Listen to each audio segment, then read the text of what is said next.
भारत की धरा वीर गाथाओं की जननी है, जहां हम आज आपको बताएंगे ऐसी ही वीरांगना के बारे में जिनका मानना था बिना स्वाभिमान वाली जिंदगी से अच्छा है मौत को अपना लिया जाए।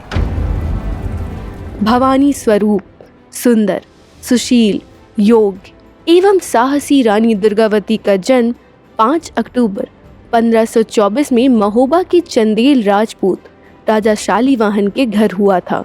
उनका विवाह 1542 में गढ़ा राज्य के राजा संग्राम शाह के पुत्र दलपत शाह से हुआ था। रानी दुर्गावती अपने राज्य को बचाने के लिए मुगल शासक शुजा खान से अकेले ही भिड़ गई थी।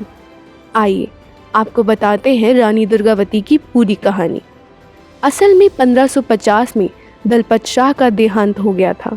उस वक्त दलपत शाह और रानी दुर्गावती के पुत्र वीर नारायण की उम्र बहुत कम थी, जिसके कारण रानी दुर्गावती को गोंडावा राज्य की गद्दी पर बिठा दिया गया, जहां उन्होंने राज्य को बहुत अच्छे से संभालते हुए अपने पूरे राज्य में शांति, व्यापार और सद्भावना को बढ़ावा दिया। कुछ ही समय में रानी ने सीगोड़गढ़ को छोड़कर चौरागढ़ को अपने राज्य की राजधानी बना लिया था, जहां 1562 में अब अकबर द्वारा शुरू की गई जंग में मलवा राज्य मुगल शासन के अंतर्गत आ चुका था। वहीं रानी को अब मुगल शासक आसफ खान के हमले की भी खबर लग चुकी थी।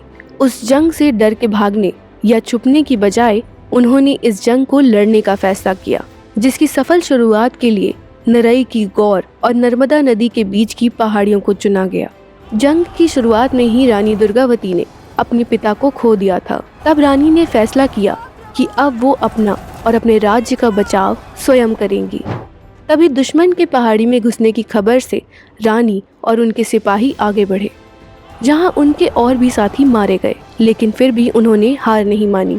जंग के अगले पड़ाव में मुगल सिपाहियों द्वारा किए गए वार में रानी खुद भी घायल हुई थी, जिसके बाद उनके बेटे वीर नारायण ने इस जंग में हिस्सा लिया और उन्होंने मुगलों को 3 बार पीछे हटने की चेतावनी भी दी, पर ऐसा नहीं हुआ और जंग बढ़ती ही गई। अंत में एक दिन ऐसा भी आया जब रानी दोबारा मुगल सिपाहियों के वार का शिकार हुई। एक तीर ने उनके कानों को चोट पहुंचाई तो दूसरी ने उनकी गर्दन को, और वह बुरी तरह जख्मी हो गई। जब उन्हें होश आया तब वह खुद जान चुकी थी कि हार बहुत करीब है। उनके सिपाही ने उन्हें यह तक सुझाव दिया कि अब उन्हें जंग के मैदान को छोड़कर पीछे हट जाना चाहिए, लेकिन उन्होंने इस सुझाव को मानने से इनकार कर दिया और 24 जून 1564 में उन्होंने आत्मसम्मान की रक्षा करते हुए अपनी तलवार उठाकर आत्म बलिदान को चुना।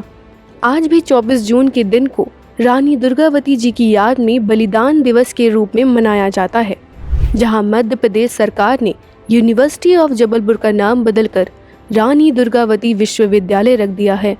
वहीं इंडियन कोस्ट गार्ड द्वारा 24 जुलाई 2018 में IPV का नाम ICGS रानी दुर्गावती रख दिया गया है। मध्य प्रदेश के छोटे से राज्य में रानी दुर्गावती जी की समाधि बनाई गई है, जहां आज भी लोग उन्हें श्रद्धांजलि देने पहुंचते हैं। निडर, साहसी और हिम्मती नारी को हमारा सत सत नमन।